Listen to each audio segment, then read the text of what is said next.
Tân ar y Comin, Llew Jones, Pennod 12. Am wythnosau ac am fusoedd ar ôl i'r detectif rhyfedd hwnnw alw yn ôl nant, bu Mrs Ifans yn meddwl ac yn pendroni pam roedd e wedi bod mor dair i gael ei ddwylo ar y waled. Beth all ei fod yn waled hen sipsi o ddiddordeb i ddetectif preifet? Beth oedd y didgelwch o gwmpas Tim Boswell? Roedd y detectif wedi dweud i fod e'n gweithio ar ran client, na all ei enwi. Os oedd e'n dweud y gwir, pwy oedd y client hwnnw? A ble roedd Tim Boswell? Pam na ddeiau yn i ôl i mofyn y waled, ar ebol o ran hynny? Roedd hwnnw wedi tyfu erbyn hyn yn geffil ifanc hardd. Dechreuodd feddwl am yr ebol. Roedd rhyw ddirgelwch ynghylch hwnnw wedyn. Doedd e ddim yn debyg i geffylau sipsiwn cyffredin o gwbl. Roedd e'n greadur llawer mwy hardd na'r un ceffil sipsi a wylodd hi erioed. Gan mae merch wedi ei magu ar ffarm oedd hi, fe wyddai rhywfaint am geffylau, a theimlau yn ei chalon fod hwn yn geffil ifanc o fryd da. Ond sut oedd hen sipsi wedi dod o hyd i fam yr ebol, a oedd hefyd yn amlwg yn greadur o fryd?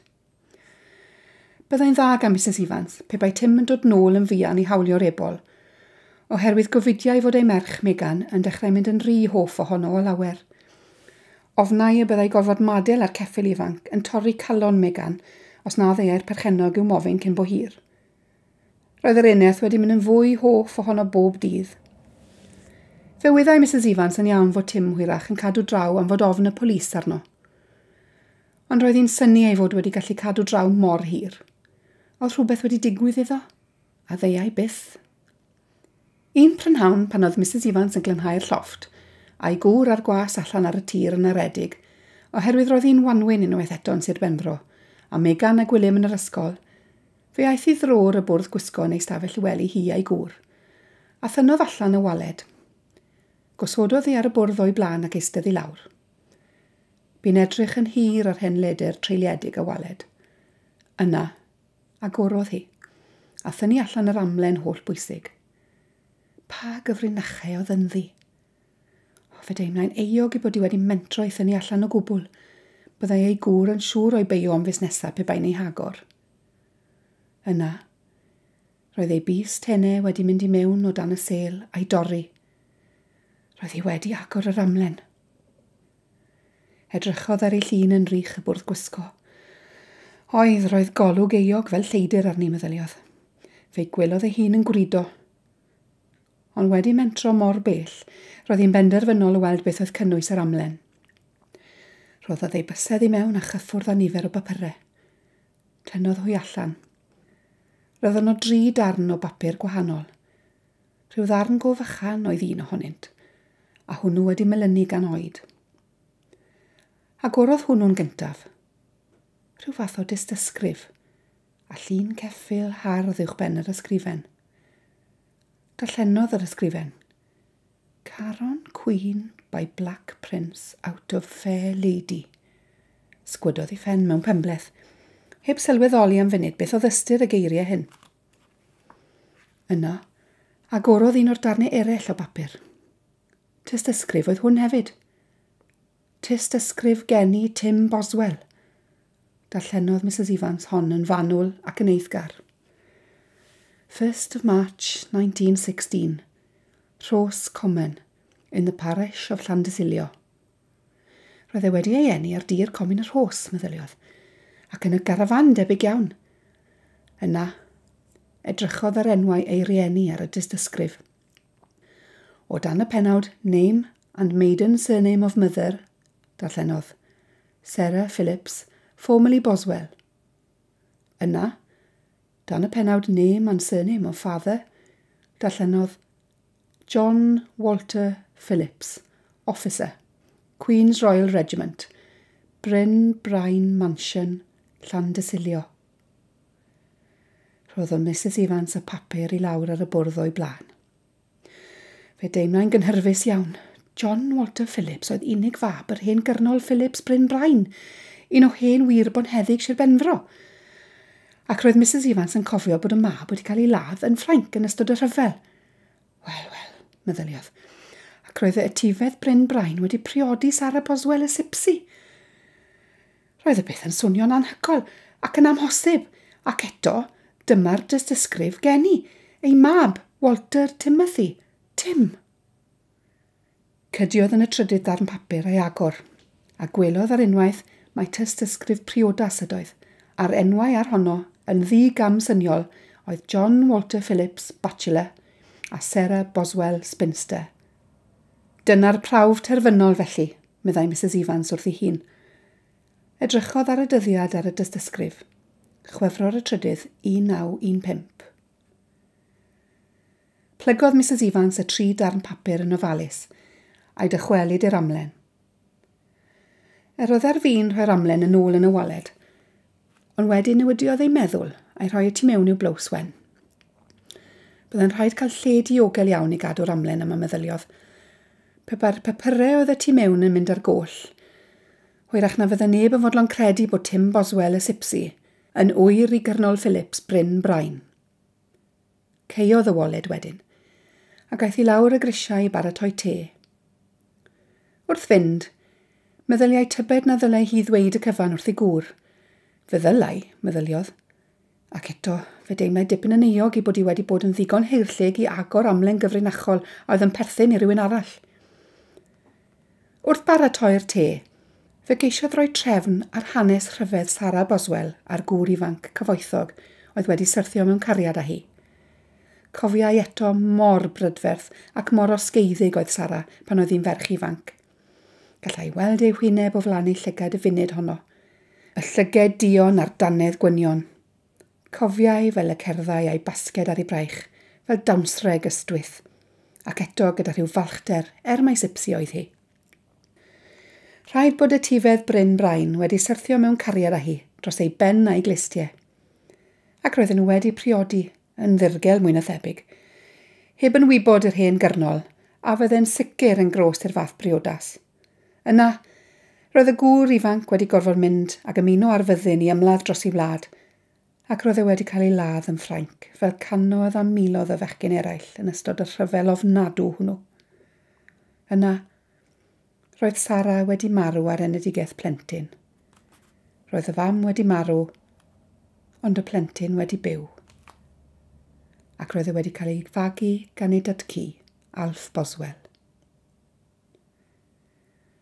Roedd hi'n bosib felly na ddaeth yr hen gyrnol i wybod am y briodas byth. Falle na wyddai chwaith fod ganddo oer yn byw gyda'r Sipsiwn. Ond pwy oedd wedi anfon i ditectif i chwilio am y waled? Fe deimlai Mrs Ifans yn gymysglyd iawn. Ni allai gofio a oedd yr hen gyrnol yn fyw o hyd. Os oedd, falle, ni fedre meddwl ddychmygu beth allai ddigwydd os oedd yr hen ŵr yn fyw. Ond cyn y gallai dim byd ddigwydd, roedd yn rhaid dod o hyd i Tim.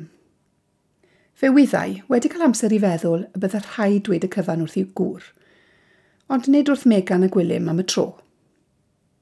Yna, roedd hi wedi rhithro ati baratoi'r te i'r 2 weithiwr allan yn y cae, sef ei gŵr a'r gwyddel bach John Berry. Wedi llenwi stên a the poeth a rhoi'r bara menyn a'r cacennau yn y fasged, rhithro eto i fyny'r cae lle roedd y 2 ddyn sychedig yn ewynog iawn yn disgwyl amdani. Chafodd hi ddim cyfle'r pryd hwnnw i ddweud yr un gair wrth ei gŵr am ei darganfyddiadau, gan fod y gwas yno'n clywed y cyfan. Ar ôl digoni ei gŵr ar gwas, rhithrodd yn ôl i'r tŷ. Y tro hwn i baratoi bwyd i'r plant a oedd ar fi'n dod adre o'r ysgol. Plant? Wel na, nid plant yn hollol mwyach chwaith. Erbyn hyn, roedd Megan wedi tyfu'n ferch ifanc, hardd dros ben, ac mor debyg i'w mam ag y gallai fod. Roedd ynta'r cochyn wedi pryfio hefyd yn fachgen tal, tenau a brychni hael ar ei wyneb i gyd. Clywodd Mrs Ifans sŵn traed ar y clos anwastad. Edrychodd ar y cloc, 4:45. Daeth gwilym i'r tŷ ar ei union, ond rhedodd ei chwaer i lawr i fwlch y ca bach o dan yr ydlan, lle roedd yr ebol di yn disgwyl amdani. Roedd ynte wedi tyfu'n dal ag osgeiddig erbyn hyn, yn ddigon tal i estyn ei wddf hir dros y glwyd i dderbyn lwmpyn o siwgr a dynnodd Megan i'w ffoced iddo. Gweryrodd yr ebol ei fodlonrwydd a'i lewenydd wrth gymryd y ciwb melys o'i llaw. Yna roedd hi'n tynnu ei bysedd dros ei drwyn ac yn clapio i wddf gloiw dan y mwng trwchus. Pan ddychwelodd i'r tŷ, roedd gwilym wedi dechrau ei de. Roedd e'n bwyta'n awchus fel rhywun heb cael bwyd ers dyddiau. Allet ti ddim aros munud wrth gwrs, meddai Megan wrth ei brawd, ond cyn i gwilym gael amser i ateb, Rhoddodd Mrs Ifans ei ffug mewn. Pam na ddoi di at y der i'n pryd a gwylym, Megan? Rwy ti'n boddran gyda'r ebol a byth a beinydd. Mae gen I waith i wneud, cofia, ac rwy am glirio'r ford ma. Soniai'n ddiamynedd iawn. Edrychodd Megan braidd yn sen arni. Doedd ei mam ddim yn arfer bod fel hyn. Wel, roedd yn ysgol I wrth y gat, mam. Allwn I moi siomi fe. Roedd yn rhaid I fi fynd lawr. Eisteddodd wrth y bwrdd. I siomi fe'n wir. Rwy'n ofni mai ti sy'n mynd I gael dy siomi rhyw ddwrnod, Megan. Beth chi'n feddwl? Rwy ti'n gwybod yn iawn beth wy'n feddwl. Fe fydd yr ebol yn gorfod mynd o'ma rhyw ddwrnod. Bu distawrwydd yn y gegin am dipyn. Rhoddodd Megan ei llwy yn ei the a dechrau ei droi yn feddylgar. Na, meddai'n benderfynol. Chaiff e ddim mynd. Ond rwy ti'n gwybod yn iawn nad ni bia'r ceffil, Megan. Mae ni sydd I fagu fe. Fe fydde fe wedi marw ond I bain bod ni wedi rhoi bwyd iddo fe, a stabal yn y geia, a mae'n codi'n ddwy nawr, mae wedi bod gyda ni'n ddigon hir I ni ddod yn berchen arno fe. Ni ddywedodd Mrs Ifans ddim byd am foment. Roedd hi wedi sylwi'n ddiweddar fod ei merch wedi mynd ati I siarad iaith pobl ceffyle. Codi'n ddwy oedd un o'r dywediadau'r bobl hynny. Rhaid I bod hi'n trafod ceffylau gyda'i ffrindiau yn yr ysgol uwchradd, meddyliodd. Dyn ni ddim yn berchen arno fe, Megan. Tim bu ar ebol, ac rwy ti'n gwybod hynny'n iawn. Roedd y mam wedi dod yn nes at y ford wrth ddweud hyn. Yn awr, rhoddodd ei llaw ar ysgwydd Megan a dweud yn ddifrifol.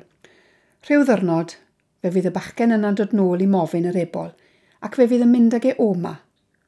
Sgwydodd Megan I ffen. Ddaw e ddim nôl, meddai, mae ofan arno.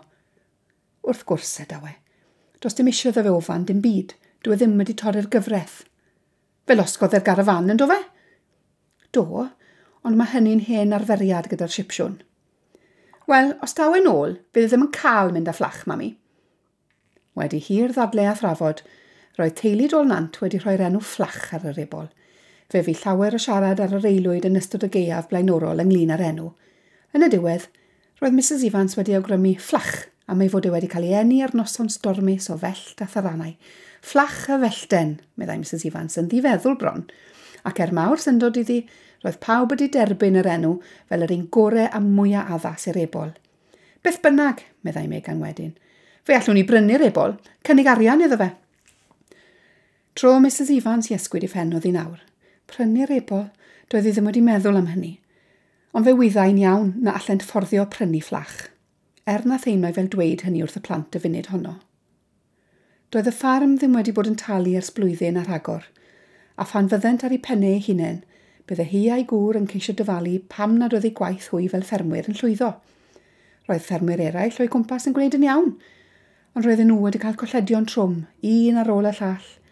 Roedd y fuwch jersey orau oedd ganddynt, wedi cwmpo I lawr dros y dibyn i'r ceunant ac wedi cael ei lladd. Roedd yr haf blaenorol wedi bod yn lib iawn hefyd, ac roedd y gwair wedi pwdru yn y ceie, gan iddynt fethu ei gael yn sych i'w gludo'r ydlan. Yn dawel bach, roedd tipyn o'r bai am hyn ar Tom Ifans drian. Roedd yn gyfreithwr da, ond yn ffermwr sâl a dibrofiad. Dyna sut y bydd o fethu cael y gwair I mewn, a dyna pham y bu'n rhaid prynu wedyn ar gyfer y geia. Roedd un golled wedi dilyn y llall ar ffarm Dolnant, ac bod I gyd yn hapus iawn yn y bellach. Fe fyddai Tom a Mary Ifans weithiau'n gofidio oherwydd y prinder arian yn y banc.